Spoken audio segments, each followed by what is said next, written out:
Hello there and welcome to another film on the Tarot Wheel of the Year. And we shift deeper into autumn. We've been through 3 phases of Scorpio, all about death, letting go, endings. And now suddenly the energy shifts and we move out of the element of cups, which has all been so very emotional, into the element of wands, which are so inspirational. So the first card I'm going to show you is this one, and this is known as the art card. So Sagittarius is best understood visually by looking at this card. There is so much going on in it, as you can see. And we have the androgynous being with the black and the white arms, and the faces, the breasts. You'll see these black and the white imagery alternating as you look deeper and deeper into the card.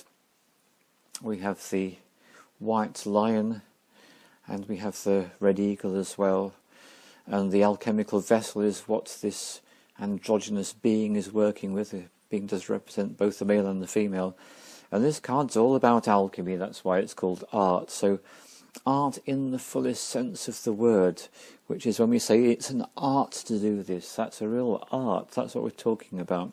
And the words on the orb-like shape, which is golden behind the androgynous beings, are rectificando, solviet, coagula. And this explains what the essence of true art is, which is first of all to go through a period of analysis where you break things down to understand what's going on and what the component parts are. And then that follows by a period of synthesis where you put things together in a way that's going to work for you for whatever it is you want to do. So a very alchemical time of year is what we've just landed in. And the very first of these 3 cards we're going to be looking at is this one here. It's the 8 of Wands. And you can see the key word at the bottom of the card there, which is swiftness. So here are the 8 wands, and you notice that they're jagged arrows, all emanating from a central point source.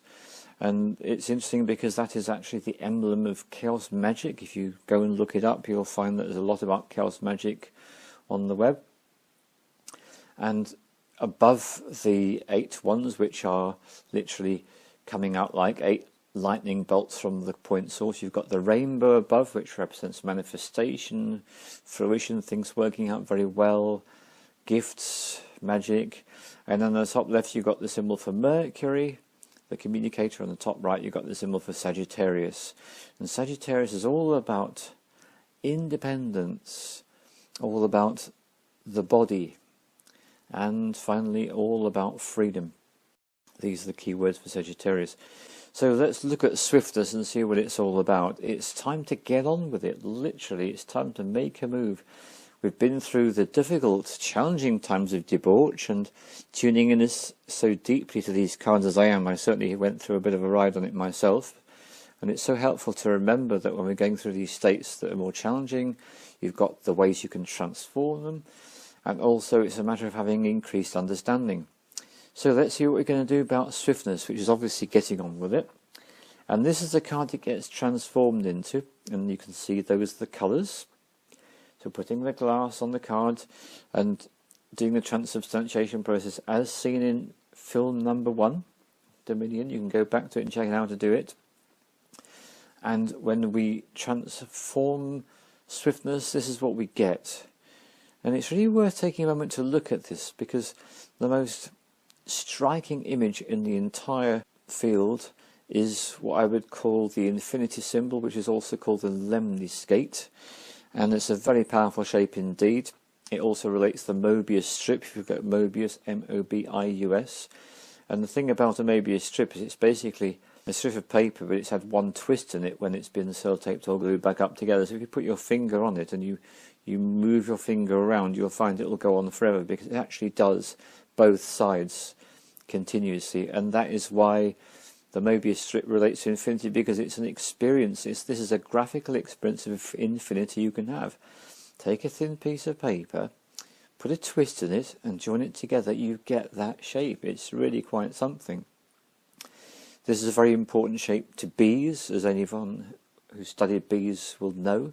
The thing about bees, they have this special dance where they communicate with each other, where the fresh supplies of nectar are to be found, and they do this dance which includes making this infinity symbol, and the way they do it gives all the fellow worker bees the indications of where to go, so it's a pretty powerful shape in its own right.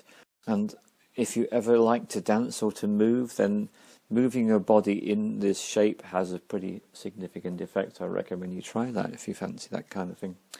So let's see how we transform this one. And it is transformed from Swiftness into Get Up and Go, the Eight of Wands. I am open to dive into the inner peace and rejoice in whatever energy comes towards me. I am open to dive into the inner peace, and I rejoice in whatever energy comes towards me. I am open to dive into the inner peace, and I rejoice in whatever energy comes towards me.